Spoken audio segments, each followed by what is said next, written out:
ମୁଁ ଆଜି କିଛି ରେସିପି ବନେଇବା ପାଇଁ ଯାଉଛି ଯାହାକି ପଖାଳ ସହିତ ଖାଇବା ପାଇଁ। ମୁଁ ଆଜି ଜଲ୍ଦି ଜଲ୍ଦିରେ ସବୁ ବନେଇବାକୁ ଯାଉଛି, ବେଶୀ ଟାଇମ୍ ନେବିନି। ଦେଖନ୍ତୁ ଆପଣମାନେ, ମୁଁ ଏଠି କଢ଼ାଇରେ ତେଲ ଗରମ କରି କିଛି ବଢ଼ି ଭାଜି ନେଇଛି। ବଢ଼ିଟା ଲାଲ ହେଲା ପରେ ଆମେ ତାକୁ ଗୋଟେ ପ୍ଲେଟ୍କୁ କାଢ଼ି ନେବା।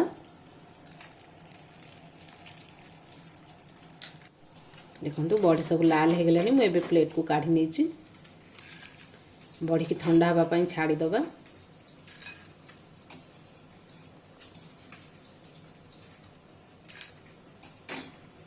ଦେଖନ୍ତୁ ବଢ଼ି ସବୁ କାଢ଼ି ନେଲି। ଏଠି ମୁଁ ଆଳୁ 2 ଫାଳ ରଖିଛି, କିଛି କଞ୍ଚା ଲଙ୍କା, କିଛି ପିଆଜ ରଖିଦେଇଛି ଭର୍ତ୍ତା ବନେଇବା ପାଇଁ। ଗୋଟେ ପ୍ୟାନ୍ରେ କିଛି ତେଲ ଗରମ କଲି, ସୋରିଷ ତେଲ। ମୁଁ ଆଗରୁ ସବୁ ଗୋଳେଇକି ରଖିଦେଇଥିଲି ମାଛକୁ। ହଳଦୀ ଗୁଣ୍ଡ, ଲଙ୍କାଗୁଣ୍ଡ ଆଉ କିଛି ଲୁଣ ଗୋଳେଇକି ମାଛ ରଖିଦେଇଥିଲି। ଏବେ ସବୁ ମାଛକୁ ଆମେ ଭାଜି ନେବା। ଏଠି ମୁଁ ସବୁ ମାଛ ଗୁଡ଼ାକ ଦେଇଦେଉଛି। ମାଛ ଭଲ ଭାବରେ ଭାଜି ହେଇଗଲା ପରେ ଆମେ ତାକୁ କାଢ଼ି ନେବା ଗୋଟେ ପ୍ଲେଟ୍କୁ। ଦେଖନ୍ତୁ ମୋର ଭଲ ଭାବରେ ମାଛ ସବୁ ଭାଜି ହେଇଯାଇଛି। ମୁଁ ଏବେ ଗୋଟେ ପ୍ଲେଟ୍କୁ ସବୁ କାଢ଼ି ନେଉଛି।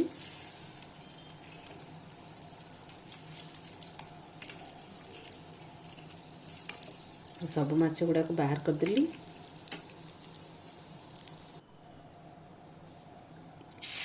ଆଉ ସବୁ ମାଛ ଯେତିକି ଥିଲା ମୁଁ ଏବେ ଦେଇଦେଉଛି ପ୍ୟାନ୍ରେ। ସବୁ ମାଛ ପ୍ୟାନ୍ରେ ଦେଇଦେଲି। ମାଛ ଗୁଡ଼ିକୁ ବି ଭାଜି ନେବା। ତାପରେ ମୁଁ କିଛି ଶାଗ ରଖିଛି, ଲେଉଟିଆ ଶାଗ। ଶାଗ ଗୁଡ଼ିକୁ ଭାଜି ନେବା। ମୁଁ କଢ଼ାଇରେ ଶାଗ ଗୁଡ଼ା ସବୁ ରଖିଦେଲି। ତାପରେ ଏଠି ଢାଙ୍କଣା ଘୋରାଇ ଦେବା। ଶାଗଟା କିଛି ସମୟ ମଉଳିଯିବ। ଦେଖନ୍ତୁ ଶାଗ କିଛି ମଉଳି ଆସିଲାଣି। ଶାଗ ମଉଳିଗଲା ପରେ ଆମେ ଲୁଣ ଅଳ୍ପ ଦେବା। ଆମେ ଫାଷ୍ଟରୁ ଲୁଣ ଦେଲେ ଜଣାପଡ଼ିବନି, ଅଧିକା ଲୁଣ ହେଇଯିବ, ଯାଇକି ଲୁଣିଆ ଲାଗିବ। ସେଥିପାଇଁ ସବୁବେଳେ ଶାଗଟା ଟିକେ ମଉଳିଲା ପରେ ହିଁ ଲୁଣ ଦେବେ। ଦେଖନ୍ତୁ ମୁଁ ଲୁଣ ଦେଇଦେଇଛି। ତାପରେ ଶାଗକୁ କାଢ଼ି ନେଇଛି। ଏବେ ଶାଗ ଆମେ ଫୁଟେଇବା। ମୁଁ କଢ଼େଇରେ କିଛି ସୋରିଷ ତେଲ ଗରମ କଲି, ଆଉ କିଛି ଲଙ୍କା 5 ଫୁଟଣ ଛାଡ଼ି ଦେଇଛି। ତାପରେ ମୁଁ ଏଠି କିଛି ରସୁଣ ଛେଚା ରଖିଛି। ଜାଣିଥିବେ ତ ଶାଗରେ ରସୁଣ ହିଁ ଆଡ଼୍ କରାଯାଏ। ରସୁଣ ଦେଲେ ଭଲ ଟେଷ୍ଟ ଲାଗେ। ମୁଁ ରସୁଣ ଛେଚା ସବୁ ଦେଇଦେଲି। ରସୁଣକୁ କିଛି ସମୟ ଭାଜି ନେବା। ଆପଣମାନେ ଚାହିଁଲେ କଦଳୀ ଆଡ଼୍ କରିପାରିବେ, କାହିଁକିନା ଏଟା ଲେଉଟିଆ ଶାଗ। ଲେଉଟିଆ ଶାଗରେ କଦଳୀ ଆଡ଼୍ କରନ୍ତି। ଆଡ଼୍ କଲେ ହିଁ ଭଲ ଲାଗେ, ଟେଷ୍ଟ ଭଲ ଆସେ। ମୁଁ କଦଳୀ ଆଡ଼୍ କରିନି, ମୁଁ ଖାଲି ଭାଜୁଛି। ଆପଣମାନେ ଚାହିଁଲେ ଛୋଟ ଛୋଟ ପିସ୍ କରିକି କଦଳୀ ଆଡ଼୍ କରିପାରିବେ। ଦେଖନ୍ତୁ ରସୁଣ ଭଲ ଭାବରେ ହେଇ ଆସିଲାଣି। ମୁଁ ଏବେ ଶାଗ ସବୁ ଛାଡ଼ିଦେବି।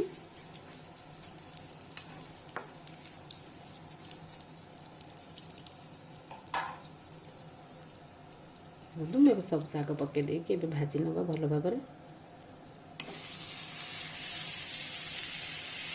ଅଳ୍ପ ସମୟ ଭାଜି ନେବା। ମୋର ଶାଗ ଭଜା ହେଇଗଲା।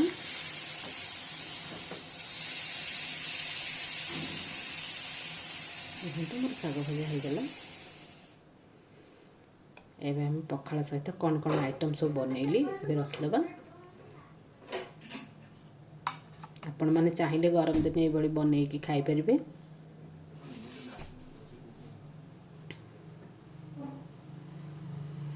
ଦେଖନ୍ତୁ ମୁଁ ଏଠି କିଛି ଟମାଟର ଭର୍ତ୍ତା ରଖିଛି, ଯେଉଁଟାକି ମୁଁ ଦେଖାଇ ପାରିନଥିଲି, ମୁଁ ପୋଡ଼ି ଦେଇଥିଲି ଗ୍ୟାସ୍ରେ। ତାପରେ କିଛି ବଢ଼ି ଚୁରା ରଖିଦେଲି। ତାପରେ ଶାଗ ଭଜା,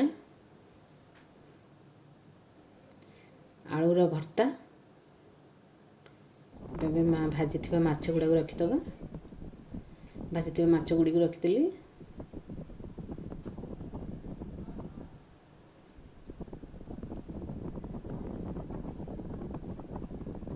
ତାପରେ କିଛି ଗୁଳି ପିଆଜ। ଗୁଳି ପିଆଜଟା ପଖାଳ ଭାତ ସହିତ ବହୁତ ଟେଷ୍ଟ ଲାଗେ। ଏଠି ମୁଁ କିଛି ଗୁଳି ପିଆଜ ରଖି ନେଇଛି।